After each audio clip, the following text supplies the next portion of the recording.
چونکہ انسان کو آزادی دی گئی ہے تو وہ یہ بات کو ماننے تیار نہیں ہوتا ہے کہ اس کا بھی کوئی بادشاہ ہے یا اس کا بھی کوئی حاکم ہے اور اس کی حیثیت اس دنیا میں بندے اور غلام کسی ہے. جب یہ انسان کی مینٹلٹی پیدا ہوتی ہے کہ میں آزاد ہوں تو پھر وہ اطاعت پہ آمادہ نہیں ہوتا. اس لیے یہ پہلو بہت اہم ہے کہ پہلے ہم اپنی حیثیت کو ڈیفائن کریں کہ بھئی ہم بندے غلام ہیں اور ہمارے اوپر ایک مالک اور ایک آقا یا ایک بادشاہ موجود ہے. اور جیسے معین بھائی نے بتایا کہ پوری جو شریعت نازل ہوئی، شریعت کون سی صفت سے ظاہر ہوتی ہے؟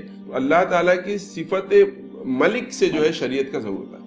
بادشاہ ہے جو قانون بناتا ہے، بادشاہی کا قانون فالو کیا جاتا ہے، بادشاہی کو اختیار ہے کہ وہ قانون بنائے، عوام کو اور لوگوں کو بتائے کہ کیا صحیح ہے اور کیا غلط ہے. جو نیو جنریشن ہے، ٹھیک ہے اللہ ہے، آسمانوں میں ہے، وہاں پہ اللہ دنیا چلا رہا ہے، لیکن اس کا حکم میری زندگی پہ چلتا ہے.